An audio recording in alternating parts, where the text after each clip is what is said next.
बहुत समय पहले की बात है। एक समृद्ध राज्य था अमृतापुरी। वहाँ का राजा वीरेंद्र न्यायप्रिय और दयालु था। उसके राज्य में हर वर्ग के लोग, किसान, व्यापारी, सेठ, स्त्रियां, बच्चे, सब सुख शांति से जीवन बिताते थे। गांव में एक मेहनती किसान रहता था, रामू। उसके पास थोड़ी सी जमीन थी और 2 बैल।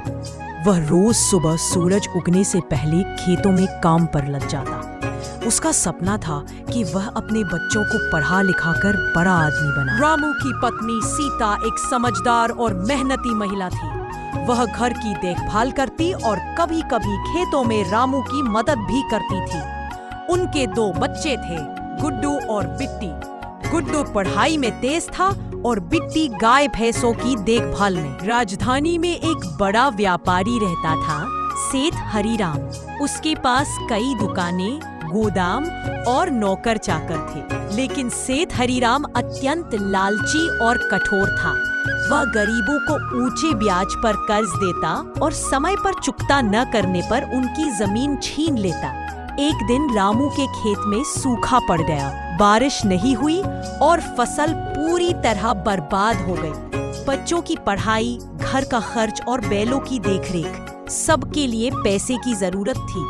मजबूरी में रामू सेठ हरिराम के पास गया।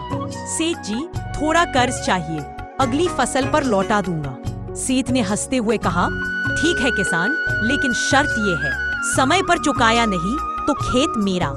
रामू ने भारी मन से शर्त मंजूर की। राज्य के एक हिस्से में सावित्री नाम की महिला रहती थी। वह विधवा थी और अकेले अपने बच्चों को पाल रही थी। सावित्री चरित्रवान, साहसी और बुद्धिमती थी। वह दूसरों की मदद करना अपना धर्म समझती थी। जब सावित्री को पता चला कि रामू संकट में है, तो वह उसकी पत्नी सीता से मिलने गई और बोली, बहन, हिम्मत मत हारो, सच्चाई और मेहनत कभी हारती नहीं। मैं देखती हूँ कुछ रास्ता। सीता की आंखों में आंसू आ गए। उस दिन से सावित्री भी रामू के परिवार के साथ खेतों में काम करने लगी। रामू के बच्चे गुड्डू और बिट्टी पिता की हालत देखकर बहुत दुखी हुए। उन्होंने तय किया कि वे भी अपनी पढ़ाई के साथ साथ काम करेंगे। गुड्डू गांव के बच्चों को ट्यूशन पढ़ाने लगा और बिट्टी रोज गांव में दूध बेचने लगी। बच्चों की लगन और ईमानदारी देखकर गांव वाले भी मदद को आगे आए। 1 साल बीत गया। रामू ने पूरी कोशिश की, लेकिन फसल इस बार भी आधी ही हुई। वह सेठ अब पूरा कर्ज नहीं चुका सका। सेठ हरिराम अदालत गया और खेत पर दावा कर दिया। रामू, सीता, बच्चों और सावित्री को दरबार में बुलाया गया। राजा वीरेंद्र ने पूरा मामला सुना। सेठ हरिराम ने कहा, महाराज, मैंने समय पर बताया था, कर्ज नहीं चुकाया तो खेत मेरा।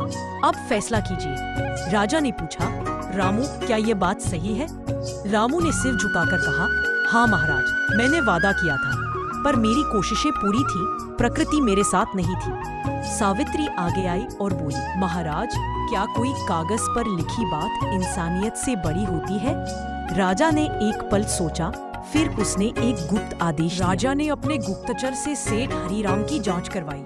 पता चला कि वह गांव के कई गरीबों को फंसाकर उनकी जमीनें हड़प चुका था। उसने जानबूझकर बेमौसम बीज और खाद बेची थी, जिससे रामू जैसे किसानों की फसलें बर्बाद हुई। राजा वीरेंद्र ने तुरंत निर्णय सुनाया। सेठ हरिराम को दंड स्वरूप उसकी आधी संपत्ति जब्त की जाएगी। वह हर साल गांव के 20 गरीब बच्चों की पढ़ाई का खर्च उठाएगा। रामू का खेत उसे वापस मिलेगा और उस पर कोई ब्याज नहीं लगेगा। पूरा दरबार तालियों से गूंज उठा। राजा ने सावित्री को राज्य की महिला कल्याण समिति का प्रमुख नियुक्त किया। रामू फिर से खेत में मेहनत करने लगा और गुड्डू बिट्टी दोनों पढ़ाई में अव्वल आए। धीरे धीरे गांव आत्मनिर्भर बना और हर वर्ग के लोग साथ मिलकर जीने लगे।